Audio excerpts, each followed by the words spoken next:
Okay, the other thing is I learned from improv comedy is this question that I keep asking. How do we up the drama? So in a game jam game, to get eyes on it, you want to have some drama. You want to have ridiculousness. You don't want to have very banal, normal things. So the question you got to keep asking yourself at every point is, how do we up the drama? Just like in improv comedy, when you're doing your yes and, you want to ask, how do we up the drama with that and? So, for example, in improv comedy, let's say you're walking, how do we up the drama? Your teammate might say, wow, you're really good at balancing on that tightrope above that lava pit. And that immediately ups the drama where you're walking above lava. Well, you want to do the same thing with your game jams when you're thinking of the idea. When they give you a theme and you come up with ideas, you might start with something pretty related to the theme or very more boring. The global game jam theme this year was repair. My team had an idea, okay, we'll make a house repair game. I told them about the how do we up the drama method. And so we upped it to an earthquake house repair game. So your house is in an earthquake and you got to repair that house. And then we upped it to how do we up the drama some more? What do we repair it with? Well, we're going to repair the house using cats. Like these cats are going to cling onto the walls, like really clingy cats. And that would up the drama and make it more funny and ridiculous and enjoyable and memorable. And then we upped it a little bit more. An old lady with hair rollers that uses a staple gun that shoots out clingy cats to repair this house that has earthquakes every minute or so, or 30 seconds. And you have infinite number of cats that you can keep shooting at. So it gets to this ridiculous number of cats. And the cats freak out if they're stepped on. And that came up with the game Catastrophe Clingers. So she's just shooting out cats. I don't know how laggy this is, but yeah, she's just shooting out cats to hold together the house. Well, 9 seconds, 8 seconds, 7 seconds, 6, 5, 4, 3, 2, 1. And then you get an earthquake, and you see how well the cats kind of held up the house. It's just almost a big pile of rubble and cats. And it's just kind of hilarious to play and watch. And so you want to keep thinking, up the drama, up the drama. Next thing is technical debt is your friend in these jams. Okay, so what is technical debt? Like in normal software projects and software engineering and longer term game development, you really want to avoid this thing called technical debt, which are these short term solutions, quick and messy code, like spaghetti code, non modular classes and functions and things, really tightly coupled components, big giant functions and methods and classes with like thousands of lines in them because they're hard to read. Repeating the same logic in multiple places, things that aren't very optimized, you want to avoid those in normal projects. But in jams and prototypes, by all means, create technical debt because it'll help you to create things so much faster. And you can see this little cake here. This was from a game jam a long time ago. I think it was like a 12-hour, or I started like 12 hours before the end of the jam, where you're stacking a cake. And this cake is a analogy for game development. So if the layers down underneath are kind of wobbly or aren't very stable, you're going to have a tough time adding more layers later on, or replacing or refactoring code or pieces for previous layers, and things will just topple. And in a game jam, you want to see how high you can build that before it topples, or not even get to that topple point yet, but just it'll be awkward. This is from this game called Mr. Buttman's Grand Opening, where he's opening a restaurant, but technical debt is your friend. So in jams and short prototypes, if it works, it's good enough. because no one's going to really see the stuff underneath, all the mess, the spaghetti code you made underneath. Don't worry about technical debt because there is no tomorrow. Like often during jams, it all feels like one giant day to me because even when I'm sleeping, my mind is just on that game. A jam is really just one day to me. Even if it's like a month jam, I usually start in the last 72 or 48 hours because I'm such a procrastinator.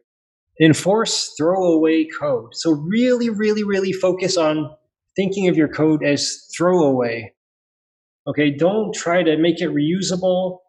Don't try to make it well structured and use it for your resume or whatever as a code sample. No. Instead, like this Mr. Buttman game, there were so many butts in the code. Like I'd be embarrassed to show anybody that, but it helped to make the coding more fun and faster and just to keep you motivated during that jam when you might be facing, tough odds and stuff. Okay, don't be afraid to do brute force solutions. Like many folks who are trained like from a computer science background, you really take delight in fancy algorithms, nice AI or this and that, or elegant code, elegant solution, because you're trained to do that, right? Like in our normal workplaces, we're that's rewarded. But here, brute force works like 99% of the time. Only when it doesn't, then you need to optimize, especially for our game jam. Another thing is to reduce cognitive load and levels of abstraction. Now, that's another software engineer problem. In school, you're taught to organize things into all these different classes that don't repeat themselves and are really modular. In jams, you don't want to do that because you have to think harder. Oh, was this class a subclass of that class? And which one is, for which? And have to worry about all that stuff. No, just keep it simple. Like if a kid were doing it, because they just type it out and try to make it work. During that jam, you only have a certain amount of brain power and willpower. And these things, it's like a mana bar, and it'll disappear during that jam as you get more tired or as you're thinking harder. So really conserve those and just keep the code nice and simple. As simple to type out. Like copy and paste, code from one class to another. That's fine. You can have a million if statements. That's fine too. Whatever lets you keep typing and keep moving ahead. Things to watch out for that I found I was doing a lot was in the beginning was perfectionism. Like especially with my 3D artwork, I was looking at proper 3D topology, which you learn. Like you want to have everything in nice quads, so it's easier to edit, easier to animate. You really want to watch out for that. Like triangles are fine as long as it looks okay. It doesn't matter. And that's another thing with optimization. You don't want to prematurely optimize. Only if you know something will take, has to do in a certain optimized way ahead of time, then you do that. Or when you find something really isn't working or is really slow, instead of optimizing, just change your game mechanics or change your rules. Like, for example, there was this one game I did recently, Million Ant Moving Company. So there's this game with hundreds and hundreds of ants where you have a moving company and you're supposed to move stuff. Originally, I had this fully 3D where the ants were fully in 3D.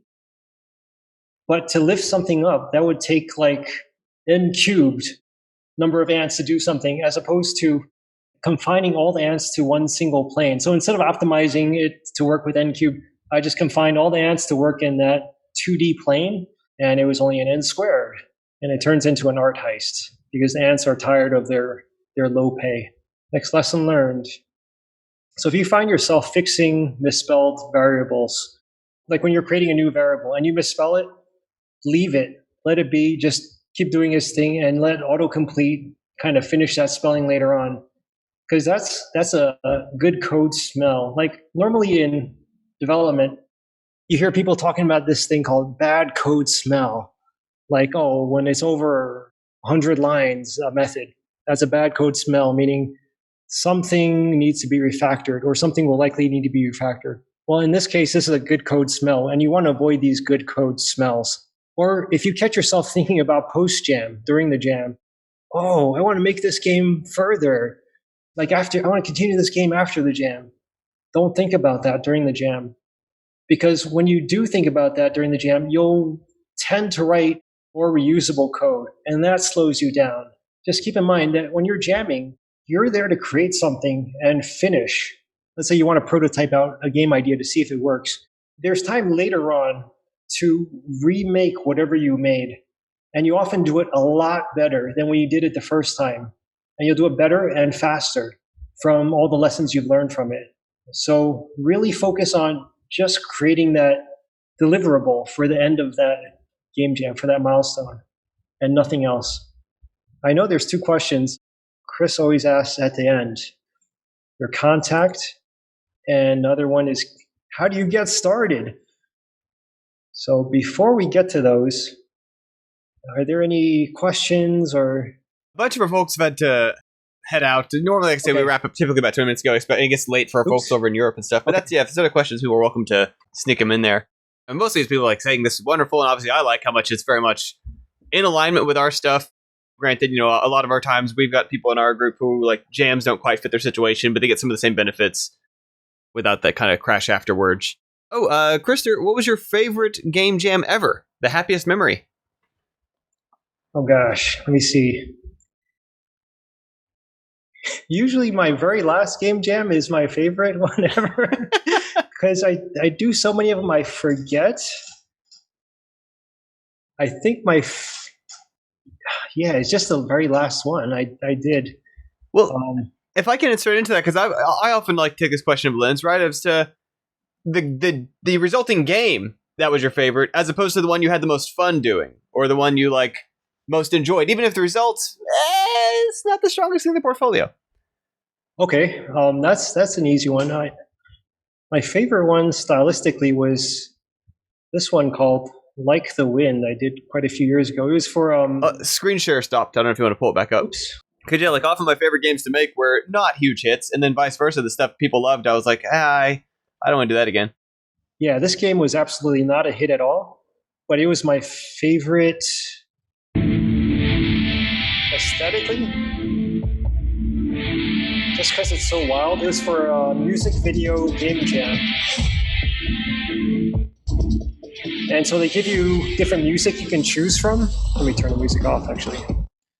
They give you different music you can choose from, and you use that music as like the background for your game, and your game has to fit to that music and be the length of that music.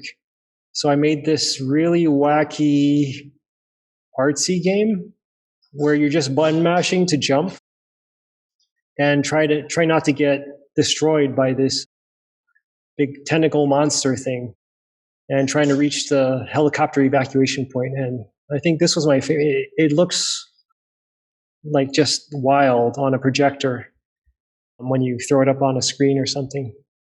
I'd say that's my favorite, even though it has such little gameplay and really simple. And like very few people have played it, and only 9 likes, 4.6K views. Yeah, another one of my favorites was like this early game jam game, which maybe like 56 people have ever played. Oh, I can't find it right now. It's called The Foundry. And it was just, I think it had like the best capture of a mood I wanted to create with the lighting and stuff. Yeah. I was going to actually say too on that note, because I'm thinking about, okay, you've named a lot of stuff. And one of the things, we have a lot of people who run into challenges, they try to name this project and all the pressure on that. And how do you go about naming the 50 plus projects a year that you're? Oh gosh. Like I don't really come up with a name until maybe the last 30 minutes when I'm putting together some title screen. So most of my games, I don't remember what their names are because they're just something last minute, or I asked my wife real quick, oh, this game's about this. What should we call it? because a lot of games I make kind of having her as the target audience because she's not a gamer and she doesn't have very much dexterity. I'm sad to say, like like she can't play a twin stick shooter. She can't play a first person shooter. Like one hand is about all she can do. And so making the game geared for her helps keep the game simple and not and make it really easy to pick up. Because another thing I learned is YouTubers. Like a lot of times YouTubers go through like all the games of a game jam, like like a Jupiter Hadley who does like 3,000, 6,000, 5,000 games a year. She doesn't have time to spend on learning the ins and outs of a specific game. Like a game jam game, you want to have them get to the point really quickly. 1 or 2 minutes. That's it. You got to capture them really quickly. If you want people to rate your games, make them really easily playable, easy to learn. And I found that out in my early jams when I did really funky experimental stuff. So nowadays I just come up with very self-explanatory names. Like my last game was an obstacle course for unconventional humans, where you're assembling body parts to create people, and you make them go through a obstacle course. And they might have 3 legs, 5 arms, maybe 2 torsos or heads, and it's a really wacky physics-based game that's kind of QWOP-based. So you just smash on these different keys to move the different limbs. Or another one recently was Athletic Trick or Treat Simulator 3000, which is kind of self-explanatory. I used to be a little bit more creative with the names, but sometimes I just don't feel like it. And I guess it feels like, too, as long as, given that you've got creative subject matter, your name can be fairly literal, and it will inherently be unusual, memorable, novel, etc. Yeah. So you want to create a good screenshot for that. And a good way of doing that is just have your title screen be kind of screenshot-ish. So you can just take a screenshot of that title screen and use that as your thumbnail, use that as whatever, when you're posting on Itch or Game Jolt or whatever, and it'll say the title and what the game is, and they can see that kind of from just glancing at that title screen. But yeah, if you want to wrap on those final 2 slides, like you say, you totally predicted the final 2 questions. Okay, getting started with game jamming. Think of it as a sport. Okay, I think of it a lot like people doing 5K, 10K marathon running events, and they might be kind of beginner runners.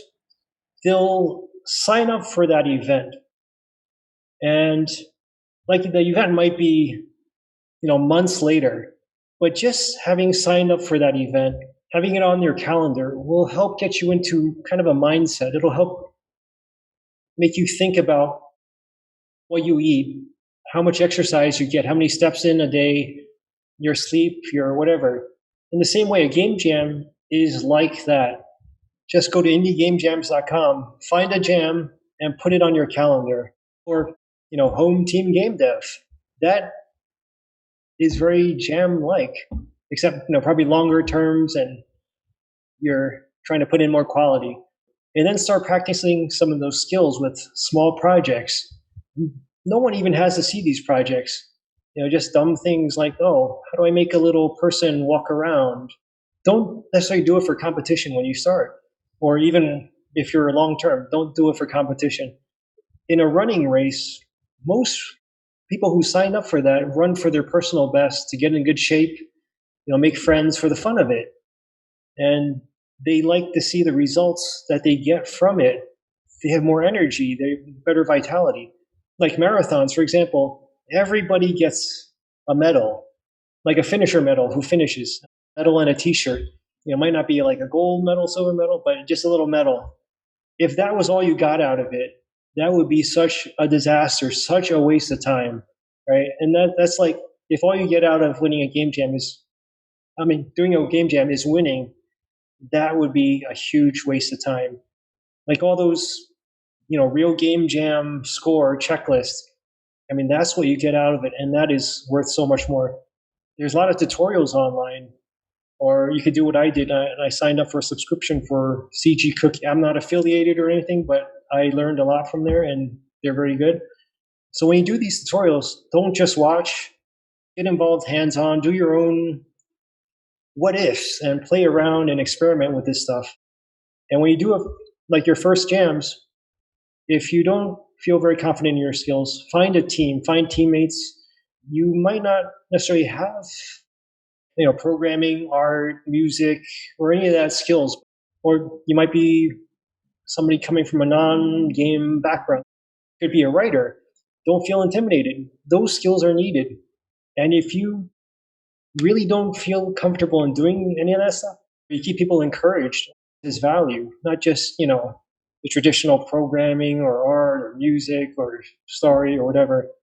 And try different roles, like things you haven't done before.